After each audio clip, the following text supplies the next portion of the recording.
दोस्तों, बिहार के भोजपुर जिले के बिलौटी गांव निवासी भारत भूषण तिवारी के कथित एनकाउंटर की घटना ने बिहार ही नहीं पूरे देश के सिस्टम को झकझोर कर रख दिया है। इस पर आगे कुछ बात करूं, उससे पहले यह वीडियो सुन लीजिए। तो सबसे बड़ा समस्या यहाँ पे ये है, जिस समाज के लिए कार्य किया जा रहा है, सरकार हमारे बिहार सरकार जो ये कार्य कर रही है और भोजपुर प्रशासन इनके लिए हो रहा है, तो थोड़ा और बेहतर से हो। ये जो जंग है पूरे देश में बदलाव इससे आने वाला है। वहाँ बात होगा, सबको दिखने दीजिए। तुम लोगों ने बोला उस दिन कि तुम्हारा इनकाउंटर यानी कि मेरा इनकाउंटर कर दिया जाएगा। काउंटर कर दिया जाएगा, अच्छी बात है। ये तो जो तुम्हारा गोली है, थाने में भी बात ये बोला गया, गोली मार दिया जाएगा। तो इनकाउंटर और जो गोली है तुम्हारा, वो मेरे लिए हार की तरह है।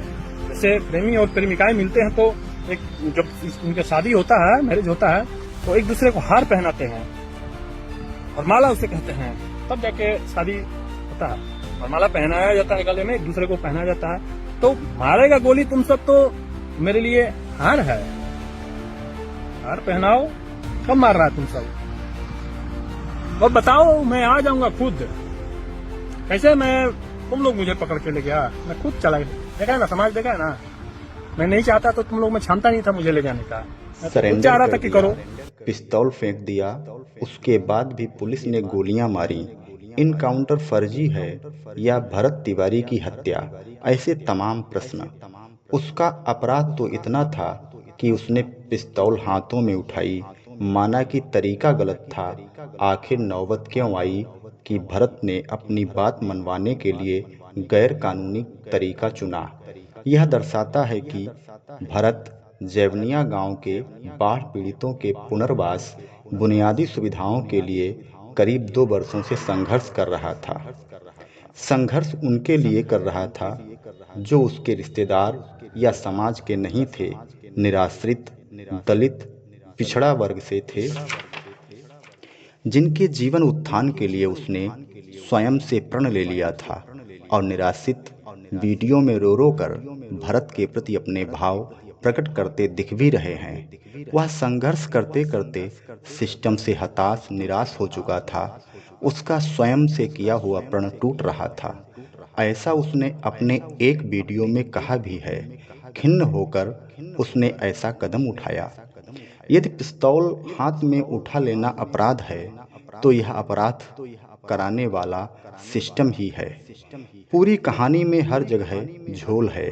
यदि उसने पुलिस पर हमला करने के लिए पिस्तौल उठाई थी, तो जब पुलिस का अधिकारी उसी के घर पर आमने सामने बात कर रहा है, तो भरत उसी समय अधिकारी को पिस्तौल की नोक पर अपने कब्जे में लेकर अपनी बात मनवा सकता था या गोली चला सकता था, लेकिन उसने ऐसा नहीं किया।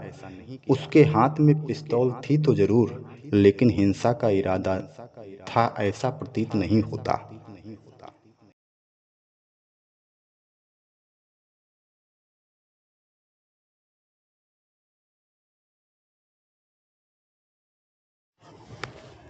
भरत को भगत सिंह से जोड़ने के पीछे का लॉजिक, जैसे भरत तिवारी ने पिस्तौल हाथ में ली लेकिन किसी की जान नहीं ली, जिस तरह भगत सिंह ने असेंबली में बम तो फेंका लेकिन किसी की जान लेने के लिए नहीं।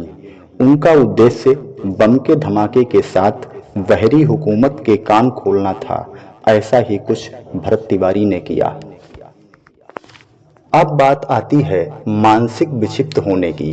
भरत तिवारी जो कुछ कर रहा था, सोच समझ कर रहा था। उसे अपने किए का बखूबी अंजाम पता था।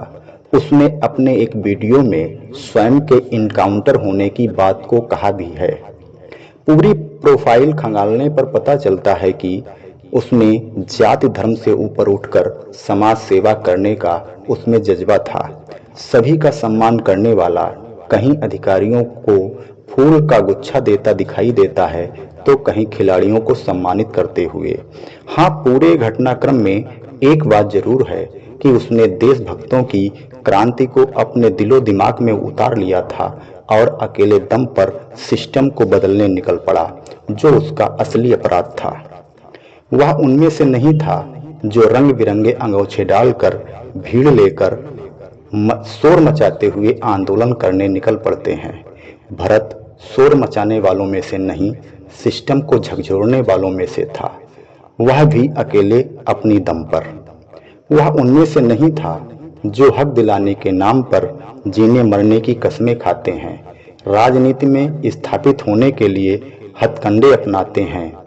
भरत ने जान देने की कस्में नहीं खाईं, बल्कि निराश्रितों को हक दिलाने के लिए कुर्बानी दी है। भरत जैसे लोग गिनती के होते हैं, जो बेहद जिद्दी, सनकी टाइप के, जो ठान लिया सो ठान लिया, जान जाए या रहे। ऐसे लोगों को जहान पागल कहने लगता है। भरत ने पुरानी क्रांति की प्रथा को दोहराया है। भरत तिवारी भगवान था। हाँ, हम लोग के भगवान रहे। इन बच्चों के भविष्य के लिए लड़ता था भरत।